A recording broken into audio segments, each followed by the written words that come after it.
Assalamualaikum warahmatullahi wabarakatuh. Alhamdulillah kita ketemu di sore hari ini bersama saya Saru Gunawan dan saya Zizi Syahab. Kita kembali bertemu lagi dalam acara Berita Islami Masa Kini. Kita mau ngomongin mengenai alam-alam yang akan kita lalui sebagai manusia. Panjang sekali ya. Setelah kematian ya. Setelah mati di dunia. Setelah mati berarti kalau udah dimakamin. Betul. Nah itu kan malaikat akan ada pertanyaan. Ditanya, man rabbuka, ya. Nah, ditanya tuh, siapa Tuhan kamu? Allah, ya, dijawab kita. Nah berarti sebetulnya kan hidup kembali ya. Hidup kembali di alam barzah. Dan apakah benar ruh kita ditiupkan ketika kita berada di alam kubur? Aku pengen tahu, langsung kita lihat aja penjelasannya ya. Ini dia.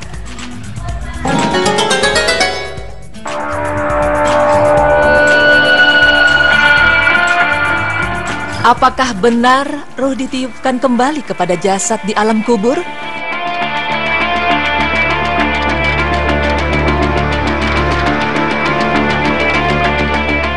Ketika seseorang meninggal dunia, berarti ruhnya sudah dicabut oleh Allah Subhanahu wa Ta'ala, dan ia akan memasuki alam kubur atau alam barzah. Seperti yang sudah pernah dibahas bahwa alam kubur atau alam barzah adalah alam keempat di mana seseorang akan berada di sana untuk menunggu hari kebangkitan tiba. Lalu muncul pertanyaan, bagaimanakah keadaan seseorang yang berada dalam kuburan? Apakah ruhnya yang sudah dicabut akan dikembalikan lagi ke jasadnya? Dan bagaimana pula keadaan seseorang yang berada di dalam kubur ketika akan menjawab pertanyaan dari malaikat? Apakah malaikat bertanya kepada jasad tanpa ruh? Atau malaikat bertanya kepada jasad dengan ruh yang sudah dipasang kembali oleh Allah Subhanahu wa Ta'ala? Di dalam hadis yang direwayatkan dari Al-Barra bin Azib dalam hadis riwayat Ahmad, bahwasanya Rasulullah SAW bersabda, "Berlindunglah kalian kepada Allah dari azab kubur." Beliau mengatakan hal ini sebanyak 3 kali. Kemudian beliau berkata kembali, "Sesungguhnya seorang hamba yang beriman apabila akan berakhir hidupnya di dunia dan akan mengawali akhiratnya, maka turunlah para malaikat dari langit dengan berwajah putih seperti matahari, dengan membawa kain kafan dan wewangian dari surga, dan mereka duduk di sisinya sejauh mata memandang. Kemudian datanglah malaikat maut dan duduk di sebelah kepala orang yang hendak dicabut ruhnya dengan mengatakan, 'Wahai jiwa yang tenang, keluarlah menuju ampunan dari Allah dan keriduannya.' Maka keluarlah ruhnya seperti tetesan air dari bibir orang yang sedang minum. Maka malaikat maut pun mengambilnya. Dan tatkala dia mengambilnya, para malaikat yang lain tidaklah membiarkan ruh tersebut berada di tangannya, walau hanya sesaat. Sehingga mereka mengambil ruh tersebut dan menaruhnya di atas kafan yang terdapat wewangian, hingga keluar wewangian dari kafan tersebut, yaitu wangi yang semerbak kasturi, sehingga membuat wangi seluruh permukaan bumi. Para malaikat kemudian naik ke langit dengan membawa ruh orang itu, dan mereka melewati malaikat lain yang bertebaran di langit. Seraya para malaikat di langit bertanya, 'Ruh yang baik milik siapa ini?' Mereka menjawab, 'Fulan bin Fulan,' dengan menyebutkan nama terbaik yang dimiliki ruh tersebut di dunia. Lalu para malaikat yang membawa ruh tadi berhenti di langit dunia. Mereka pun meminta agar dibukakan pintu langit baginya. Maka dibukalah pintu langit itu bagi mereka, dan mereka berpindah ke langit berikutnya sampai ke langit ketujuh. Di langit ketujuh, Allah Subhanahu wa Ta'ala mengatakan, 'Tulislah kitab hambaku ini di Iliyin dan kembalikanlah ke bumi. Sesungguhnya darinya lah aku ciptakan mereka, dan kepadanya lah aku mengembalikan mereka, dan darinya pula aku mengeluarkan mereka sekali lagi.' Kemudian ruh itu pun dikembalikan ke jasadnya yang telah dikubur. Lalu datanglah 2 malaikat yang menundukkannya dan bertanya kepada jasad yang telah ditiupkan kembali ruhnya tersebut, 'Siapa Tuhanmu?' Jasad yang telah menyatu dengan ruhnya itu pun menjawab, 'Tuhanku Allah.' Kedua malaikat bertanya lagi, 'Apa agamamu?' Jasad itu menjawab, 'Agamaku Islam.' Kedua malaikat melanjutkan pertanyaannya, 'Siapa lelaki yang diutus kepada kalian ini?' Dia menjawab, 'Dia adalah Rasulullah Sallallahu Alaihi Wasallam.' Kedua malaikat bertanya lagi, 'Apa ilmumu?' Jasad itu menjawab, 'Aku membaca Al-Quran, kitab Allah, aku mengimaninya dan membenarkannya.' Maka seketika itu terdengarlah suara yang berasal dari langit, 'Karena kebenaran hambaku, maka hamparkanlah suatu hamparan dari surga, pakaikanlah dengan pakaian dari surga, bukakanlah baginya sebuah pintu menuju surga. Maka terciumlah wangi jasad tersebut serta dilapangkan kuburnya. Lalu datanglah seorang laki-laki berwajah tampan, berbaju indah dengan baunya yang wangi, seraya mengatakan, "Berbahagialah engkau di hari yang telah dijanjikan kepadamu."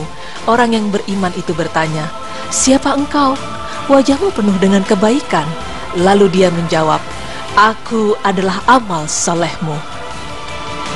Lalu bagaimana dengan nasib orang kafir setelah ruhnya dicabut?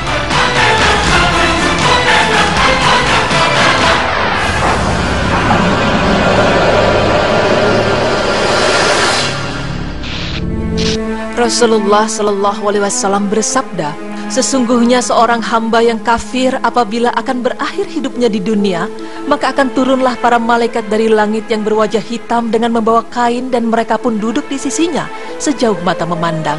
Kemudian datang malaikat maut dan duduk di sebelah kepalanya dengan mengatakan, 'Wahai jiwa yang buruk, keluarlah menuju amarah dan murka Allah.' Maka dipisahkanlah ruh dari jasadnya, seperti duri yang dicabut dari kain yang basah. Mereka pun membawanya ke langit dan mereka melewati malaikat lain. Sontak para malaikat lain bertanya, 'Ruh buruk milik siapakah ini?' Malaikat yang membawa ruh tersebut menjawab, 'Fulan bin Fulan.' Kemudian para malaikat dan ruh tersebut sampai di langit dunia dan mereka meminta untuk dibukakan pintu langit baginya. Maka tidaklah dibukakan pintu langit baginya. Kemudian Allah Subhanahu wa Ta'ala berkata, 'Tulislah kitabnya di sijin, di bumi yang paling rendah.' Maka seketika itu ruhnya dilemparkan dengan satu lemparan. Ruhnya pun dikembalikan ke jasadnya, dan datanglah dua malaikat mendudukkannya seraya bertanya, 'Siapa Tuhanmu?' Maka jasad tersebut menjawab, Aku tidak tahu." Kedua malaikat bertanya, "Apa agamamu?" Dia menjawab, Aku tidak tahu." Para malaikat bertanya lagi, "Siapa laki-laki yang diutus kepadamu ini?" Dia menjawab, Aku tidak tahu." Maka terdengarlah seruan dari langit, "Karena pendustaannya, maka hamparkanlah suatu hamparan dari neraka dan bukakan baginya suatu pintu menuju neraka. Dan terasalah panasnya bagi orang itu, dan dia pun dihimpit oleh kuburnya sehingga hancur tulang-tulangnya."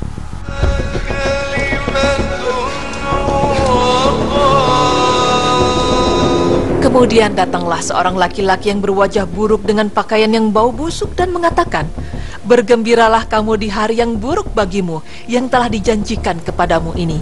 Jasad yang buruk itu bertanya, "Siapa kamu dengan wajahmu yang penuh dengan kejahatan?" Dia menjawab, "Aku adalah amal burukmu."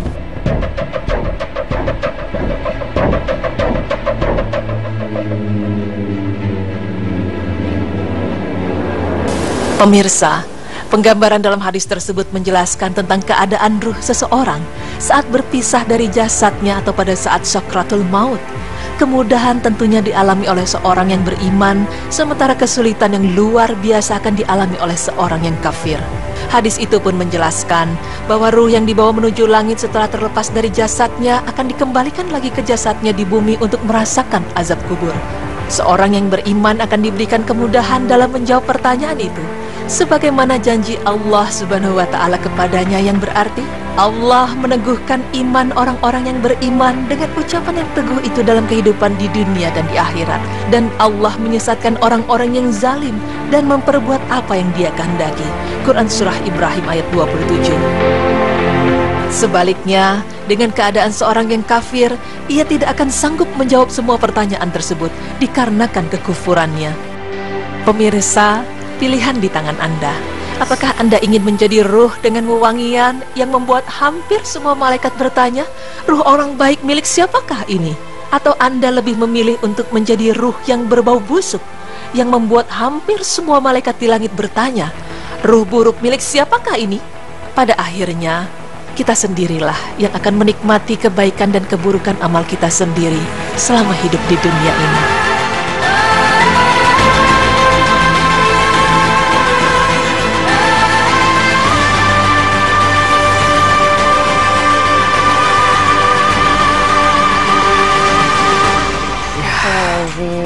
semoga bisa mengingatkan kita ya.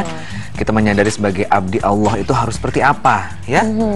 Berlakulah yang baik-baik ya, dan kita perbaiki terus-menerus ya. Amin. Insya Allah, dan kita menjadi roh-roh yang baik yang bisa mudah menjawab pertanyaan malaikat nantinya di alam kubur, bisa langsung naik ke surga setiap pintunya. Dan bisa diterima di langit 7 dan kembali, lalu kemudian bisa lancar ya. Amin. Di dalam yang pasti mempertanggungjawabkan. husnul khotimah ya. Betul sekali. Dan ingat bahwa alam yang kita lalui itu tidak hanya alam dunia saja, tapi alam yang lainnya. Dan insya Allah kita semuanya selamat dunia akhirat. Amin. Nah, selanjutnya kita akan membahas tentang kesedihan menyebabkan kebutaan. Seperti apa sih sebenarnya? Nanti dong, jangan kemana-mana, tetap di Berita Islami Masa Kini.